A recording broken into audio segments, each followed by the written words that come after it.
Di Sapa Indonesia Pagi, kita akan membicarakan mengenai narkoba baru yang mungkin Anda mengenalnya di media sosial dengan sebutan Flaka. Nah, narkoba baru ini disebut gravel atau kerikil karena berbentuk seperti potongan kristal putih seukuran kerikil.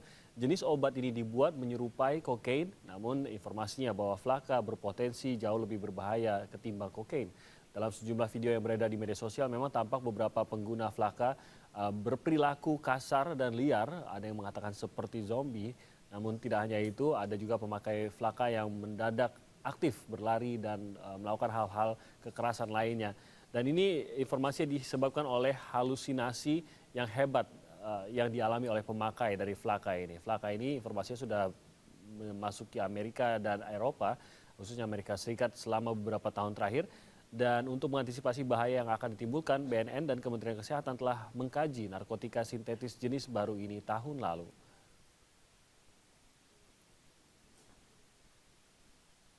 Kita akan langsung membahas mengenai Flaka ini, kekhawatiran Anda mungkin setelah melihat video ini akan coba kita jawab. Sudah hadir bersama kami Pak Sulis dari BNN, Humas dari BNN, dan juga Ibu Sadiah dari Kementerian Kesehatan, dari Direktur Produksi dan Distribusi Kefarmasian Kementerian Kesehatan. Selamat pagi Bu Sadiah. Dan juga Pak Sulis, terima kasih sudah hadir di Sapa Indonesia Pagi. Saya mau tahu dulu ini, saya mau perbincangkan bersama beberapa teman lah begitu. Mereka begitu melihat video itu langsung merasa ngeri karena kita lihat agresif sekali begitu para pengguna Flaka ini. Tapi ada yang mengatakan bahwa enggak, itu bukan kok, itu bukan video asli, itu video yang dibuat-buat sampai menabrakkan diri ke mobil dan lain-lain. Pak Sulis, sebenarnya benarkah narkoba jenis Flaka ini dan benarkah efeknya seperti yang kita lihat di video-video yang beredar di media sosial? Baik, terima kasih.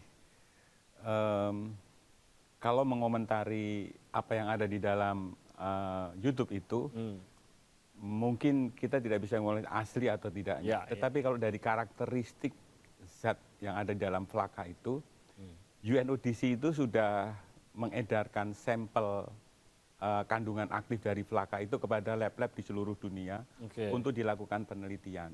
Dan Indonesia juga sudah mendapatkan sampel itu.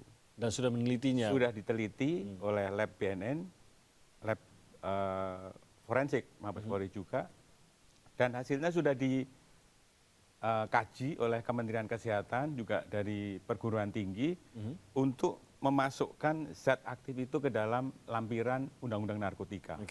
Jadi zat aktif di dalam Flaka itu sebetulnya sejak tahun 2017 berdasarkan Peraturan Menteri Kesehatan nomor 2 tahun 2017 sudah diatur, sudah ada regulasinya. Namanya adalah alpha PVP. Alpha PVP ini itu nama kimianya. Nama kimianya, oke. Flaka itu kan merek dagangnya. Jadi kalau misalnya ada barang masuk ke Indonesia dengan karakteristik ciri-ciri orangnya seperti yang ada di dalam itu, kita bisa, apabila bisa mendapatkan sampel barang buktinya, kita bisa analisis. Kalau itu ternyata berdasarkan identifikasi laboratorium adalah alpha PVP, kita bisa mengatakan bahwa itu adalah Flaka. Oke, kalau dari alpha PVP ini sendiri, Bu Sadia, apa efeknya terhadap tubuh? Apakah benar memang membuat seorang menjadi lebih agresif?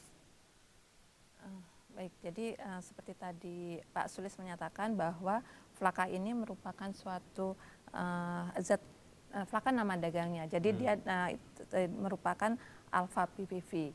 Jadi yang dia bersifat sangat psikostimulan. Jadi dia mempunyai efek sangat akan halusinasi. Jadi setelah halusinasi dia akan menyebabkan juga kehilangan kesadaran dan itu juga menyebabkan hipertensi dan jantung. Agresif juga, ada perilaku agresifnya di situ. Ya, jadi hiperaktif, dia lebih ke hiperaktif. Oke, sejauh ini kan kita tahu bahwa yang didapatkan, yang diterima oleh aparat ya seperti BNN dan juga dari Kementerian Kesehatan itu adalah sampel yang diberikan karena adanya Flaka di beberapa negara di luar begitu. Sejauh ini apakah BNN sudah menemukan Flaka ini yang bukan hanya sampel yang diterima tapi juga beredar di tengah masyarakat di Indonesia? Sampai sejauh ini BNN belum pernah mengungkap, artinya dalam penindakan atau penangkapan begitu dengan barang bukti yang mengandung alpha PVP ini atau Flaka ini. Kemudian dari rehabilitasi juga belum pernah ada laporan residen yang masuk ke lembaga rehabilitasi BNN yang mempunyai ciri-ciri keluhan kecanduan seperti kecanduan Flaka ini.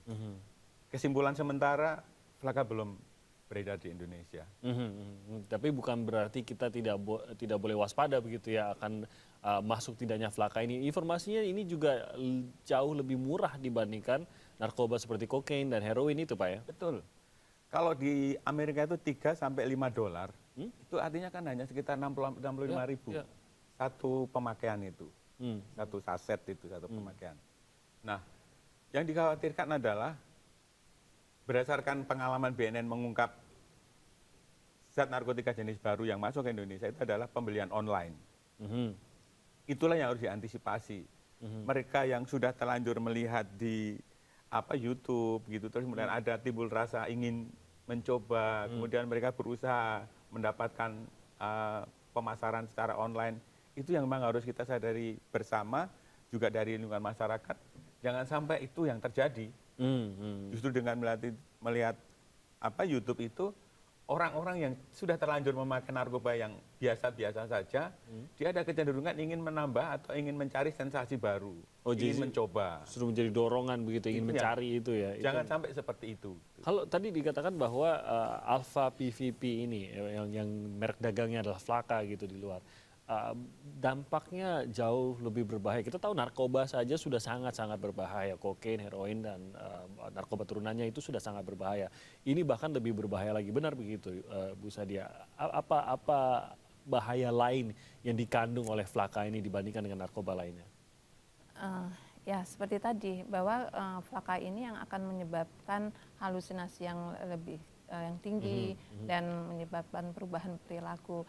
Jadi kita di Kementerian Kesehatan juga sudah seperti tadi Pak Sulis menyatakan bahwa kita sudah melakukan pengkajian sehingga ini dimasukkan di dalam Permenkes kita yang nomor 2 dimasukkan ke dalam golongan 1. Adakah efek dari penggunaan jangka panjangnya? Kalau itu kan efek penggunaan jangka pendek tuh yang langsung agresif, tekanan darah naik, halusinasi gitu. Apakah ada yang jangka panjangnya yang juga berbahaya?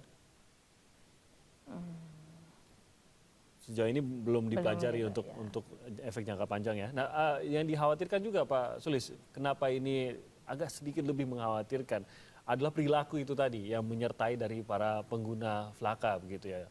Bukan hanya dia katakan mabuk dari akibat narkobanya, tapi agresif terhadap orang lain dan lain-lain. Apa antisipasinya agar ini jangan sampai masuk ke Indonesia, apalagi berdampak agresivitas yang tumbuh di antara para pengguna ini terhadap warga biasa? Baik. Kalau kita baca literatur ya, sebetulnya alpha PVP ini atau Flaka ini gugus utamanya itu adalah gugus katinon. Nah, katinon itu adalah sifat dasarnya sebagai stimulan. Nah, karena dia potensinya yang begitu besar, akibatnya pengaruhnya terhadap susunan saraf pusat sedemikian rupa dia menstimulasi susunan saraf pusat itu, sehingga orangnya seperti dilihat itu hiperaktif itu. Sampai sejauh ini mana ada sih narkotika yang sudah ada ini, efeknya sampai orang lari menabrakkan dirinya ke mobil berhenti, kepalanya ke mobil, kan belum pernah ada yang seperti itu. Itulah efek yang ekstrim daripada si alpha PVP ini. Karena sifat dari dorongan yang begitu kuat dia menstimulan di susunan saraf sehingga dia menjadikan hiperaktif seperti itu. Nah, saya sih BNN berharap kalau masyarakat semakin banyak melihat yang ada di dalam YouTube itu, mestinya masyarakat juga semakin menahan diri, care gitu. Justru bahwa itu sangat gitu destruktif. Kalau tadi pertanyaannya jangka panjang seperti, mungkin tidak akan ada jangka panjang lagi, memang fatal mungkin, sudah mati saja gitu. Begitu ya. Akibatnya mati saja. Ada mobil jalan ditabrak, lari di depannya, kan sudah mungkin tidak ada evaluasi efek jangka panjangnya. Tidak sampai ke jangka panjang karena mungkin orangnya sendiri kan sudah sangat fatal sekali dari stimulannya itu. Oke, jadi harus dihindari. Jadi ada kewaspadaan yang harus dibentuk juga dari masyarakat ya terhadap ini. Tapi belum masuk ke Indonesia sejauh ini, sepengetahuan dari BNN dan juga dari Kementerian Kesehatan belum menemukan sama sekali. Tapi ya tetap harus kita waspada ya, jangan sampai masuk ke Indonesia dan juga ke anak-anak kita. Terima kasih Pak Sulis, Bu Sadia, terima kasih banyak atas waktunya bersama kami di Sapa Indonesia.